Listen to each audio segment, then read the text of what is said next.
All right, friends, without further ado, let's begin our journey.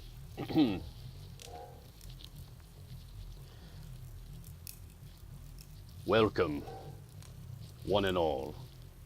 Good day to you. Good night. Welcome to the Storytime Corner. I am Mars, and today we will begin Frankenstein, or the Modern Prometheus, by Mary Shelley Wollstonecraft.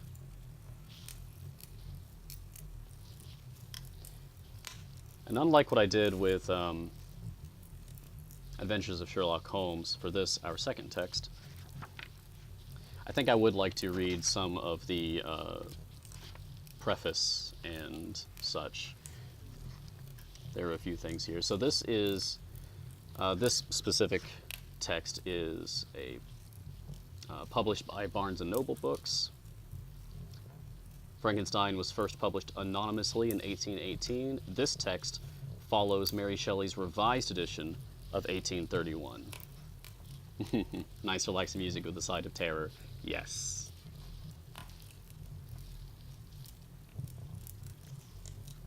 I specifically picked out spooky music to play all month for you guys.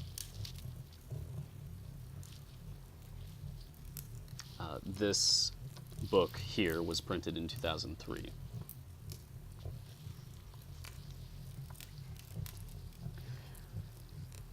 Let's learn something about Mary Shelley, some background.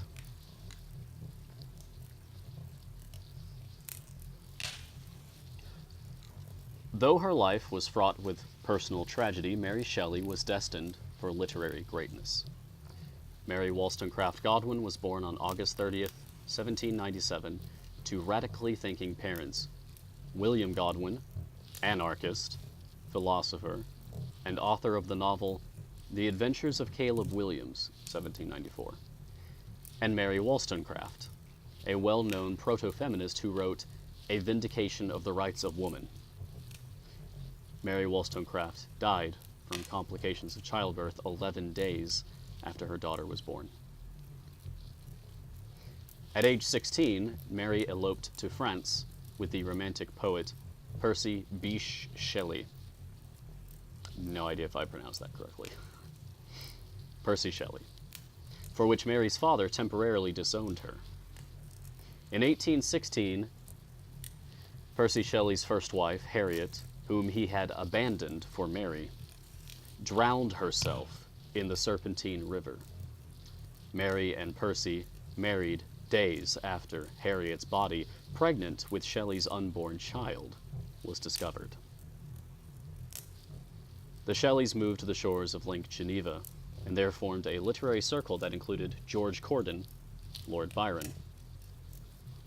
The group regularly held all-night discourses on scientific and supernatural topics. After one such discussion, in which Byron suggested a friendly ghost story competition, Mary had a dream that became the inspiration for Frankenstein, or the Modern Prometheus, her first novel. Published anonymously in 1818, Frankenstein was an instant success. Of the 4 children Mary had with Percy Shelley, only one lived beyond the age of 3, their son Percy Florence. In June 1821, Mary nearly died from the miscarriage of a 5th child. A month later, Shelley drowned in a boating accident in the Gulf of Spezia at the age of 29. Mary Shelley devoted the rest of her life to writing novels, editing Shelley's poetry for posthumous publication, and traveling with her son. She died on February 1st, 1851, and was buried at Bournemouth with her parents.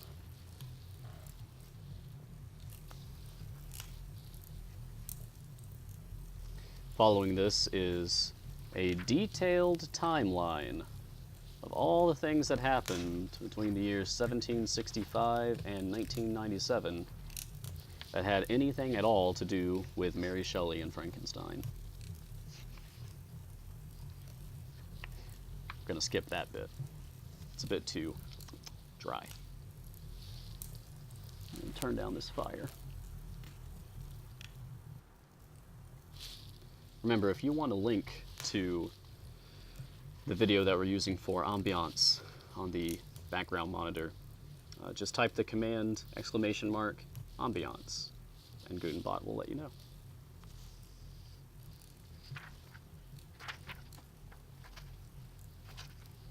There's a very lengthy introduction.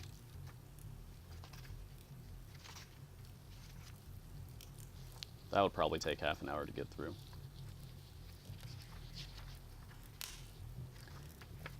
So let's instead get straight to the story now. Now, a reminder, today we're doing the letters, which precedes the main text. It's functionally a chapter 0, you could say.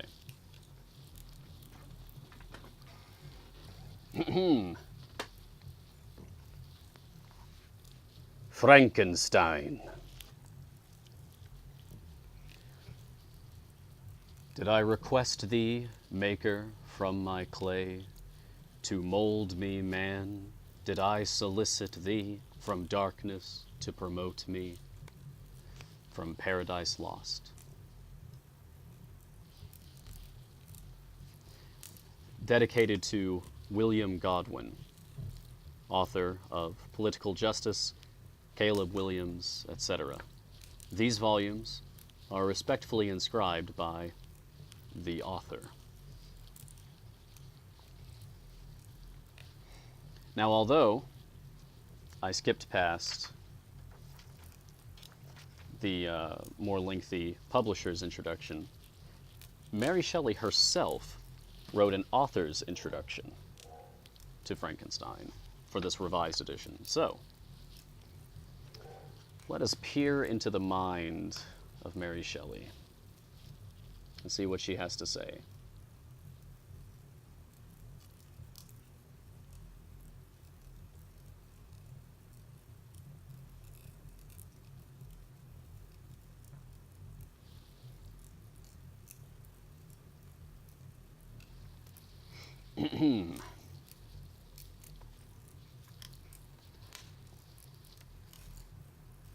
The publishers of the Standard Novels, in selecting Frankenstein for one of their series, expressed a wish that I should furnish them with some amount of the origin of the story.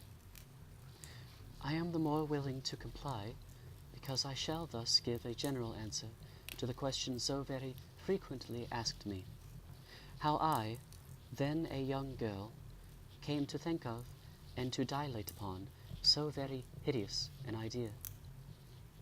It is true that I am very averse to bringing myself forward in print, but as my account will only appear as an appendage to a former production, and as it will be confined to such topics as have connection with my authorship alone, I can scarcely accuse myself of a personal intrusion. It is not singular that as the daughter of two persons of distinguished literary celebrity, I should very early in life have thought of writing. As a child, I scribbled, and my favorite pastime during the hours given me for recreation was to write stories. Still, I had a dearer pleasure than this, which was the formation of castles in the air, the indulging in waking dreams, the following up trains of thought, which had for their subject the formation of a succession of imaginary incidents. My dreams were at once more fantastic and agreeable than my writings. In the latter, I was a close imitator, rather doing as others had done than putting down the suggestions of my own mind. What I wrote was intended at least for one other eye, my childhood's companion and friend, but my dreams were all my own. I accounted for them to nobody. They were my refuge when annoyed, my dearest pleasure when free. I lived principally in the country as a girl, and passed a considerable time in Scotland. I made occasional visits to the more picturesque parts, but my habitual residence was on the blank and dreary northern shores of the Tay near Dundee. Blank and dreary on retrospection, I call them. They were not so to me then. They were the area of freedom and the pleasant region where unheeded I could commune with the creatures of my fancy. I wrote then, but in a most commonplace style. It was beneath the trees of the grounds belonging to our house, or on the bleak sides of the woodless mountains near, that my true compositions, the airy flights of my imagination, were born and fostered. I did not make myself the heroine of my tales. Life appeared to me too commonplace an affair as regarded myself. I could not figure to myself that romantic woes or wonderful events would ever be my lot, but I was not confined to my own identity, and I could people the hours with creations far more interesting to me at that age than my own sensations. After this, my life became busier, and reality stood in place of fiction. My husband, however, was from the first very anxious that I should prove myself worthy of my parentage and enroll myself on the page of fame. He was forever inciting me to obtain literary reputation, which even on my own part I cared for then, though since I have become infinitely indifferent to it. At this time he desired that I should write, not so much with the idea that I could produce anything worthy of notice, but that he might himself judge how far I possessed the promise of better things hereafter. Still, I did nothing. Traveling and the cares of a family occupied my time, and study, in the way of reading or improving my ideas in communication with his far more cultivated mind, was all of literary employment that engaged my attention. In the summer of 1816, we visited Switzerland and became the neighbors of Lord Byron. At first we spent our pleasant hours on the lake, or wandering on its shores, and Lord Byron, who was writing the third canto of Childe Harold, was the only one among us who put his thoughts upon paper. These, as he brought them successively to us, clothed in all the light and harmony of poetry, seemed to stamp as divine the glories of heaven and earth, whose influences we partook with him. But it proved a wet, ungenial summer, and incessant rain often confined us for days to the house. Some volumes of ghost stories translated from the German into French fell into our hands. There was the history of the inconstant lover, who, when he thought to clasp the bride to whom he had pledged his vows, found himself in the arms of the pale ghost of her whom he had deserted. There was the tale of the sinful founder of his race, whose miserable doom it was to bestow the kiss of death on all the younger sons of his fated house, just when they reached the age of promise. His gigantic shadowy form, clothed like the ghost in Hamlet, in complete armor but with the beaver up, was seen at midnight, by the moon's fitful beams, to advance slowly along the gloomy avenue. The shape was lost beneath the shadow of the castle walls, but soon a gate swung back, a step was heard, the door of the chamber opened, and he advanced to the couch of the blooming youths cradled in healthy sleep. Eternal sorrow sat upon his face as he bent down and kissed the forehead of the boys, who from that hour withered like flowers snapped upon the stalk. I have not seen these stories since then, but their incidents are as fresh in my mind as if I had read them yesterday. I'm glad you like the spooky blue fireplace Pythax and blue cobalt. I found this weeks ago and I've been sitting on it waiting for it. "We will each write a ghost story," said Lord Byron, and his proposition was acceded to. There were 4 of us. The noble author began a tale, a fragment of which he printed at the end of his poem of Mazeppa. Shelley, more apt to embody ideas and sentiments in the radiance of brilliant imagery and in the music of the most melodious verse that adorns our language than to invent the machinery of a story, commenced one founded on the experiences of his early life. Poor Polidori had some terrible idea about a skull-headed lady who was so punished for peeping through a keyhole What to see, I forget. Something very shocking and wrong, of course.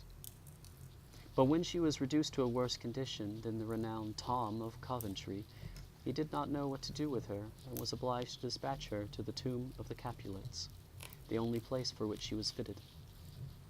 The illustrious poets also, annoyed by the platitude of prose, speedily relinquished their uncongenial task.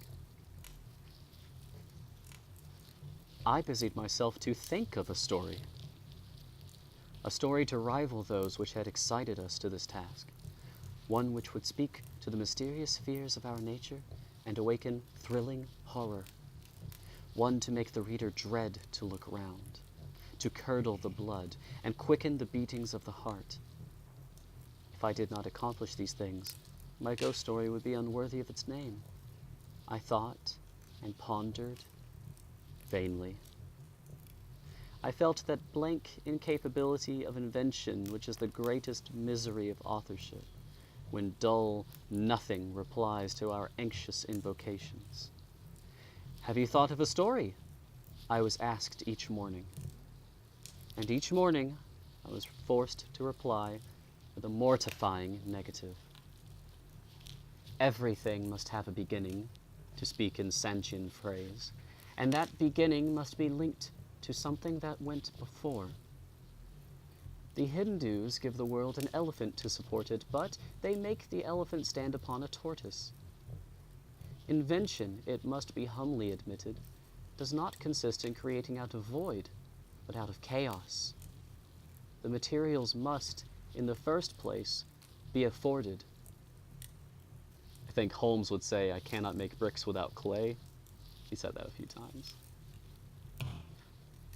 It can give form to dark, shapeless substances, but cannot bring into being the substance itself.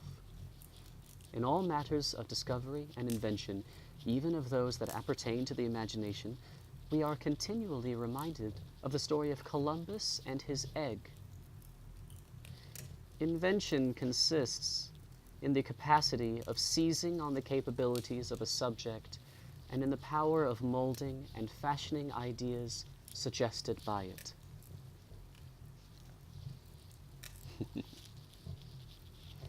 Many and long were the conversations between Lord Byron and Shelley, to which I was a devout but nearly silent listener. During one of these, various philosophical doctrines were discussed, and among others, the nature of the principle of life, and whether there was any probability of its ever being discovered and communicated. They talked of the experiments of Dr. Darwin. I speak not of what the doctor really did or said that he did, but as more to my purpose of what was then spoken of as having been done by him, who preserved a piece of vermicelli in a glass case till by some extraordinary means it began to move with voluntary motion. Not thus, after all, would life be given. Perhaps a corpse would be reanimated. Galvanism had given token of such things. Perhaps the component parts of a creature might be manufactured, brought together, and endued with vital warmth. Night waned upon this talk, and even the witching hour had gone by before we retired to rest. When I placed my head on my pillow, I did not sleep, nor could I be said to think. My imagination, unbidden, possessed and guided me, gifting the successive images that arose in my mind with a vividness far beyond the usual bounds of reverie. I saw, with shut eyes but acute mental vision, I saw the pale student of unhallowed arts kneeling beside the thing he had put together. I saw the hideous phantasm of a man stretched out, and then on the working of some powerful engine show signs of life and stir with an uneasy, half-vital motion.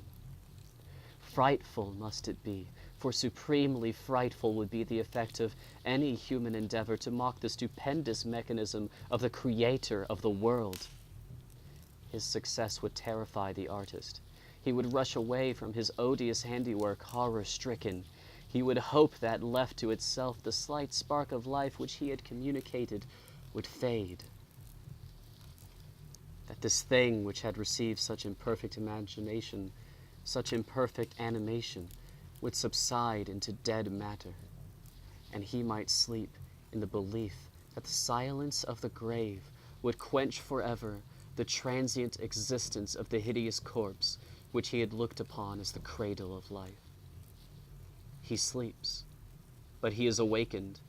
He opens his eyes. Behold, the horrid thing stands at his bedside, opening his curtains and looking on him with yellow, watery, but speculative eyes. I opened mine in terror. The idea so possessed my mind that a thrill of fear ran through me, and I wished to exchange the ghastly image of my fancy for the realities around. I see them still. The very room, the dark parquet, the closed shutters with the moonlight struggling through, and the sense I had that the glassy lake and white high Alps were beyond.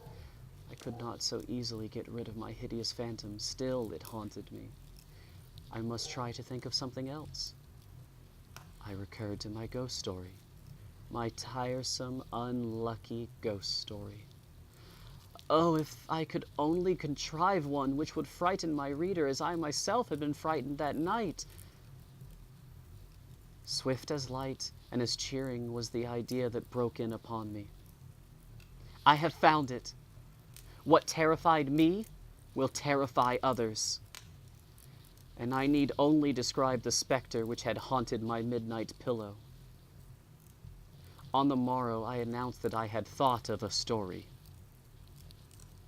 I began that day with the words, "It was on a dreary night of November," making only a transcript of the grim terrors of my waking dream.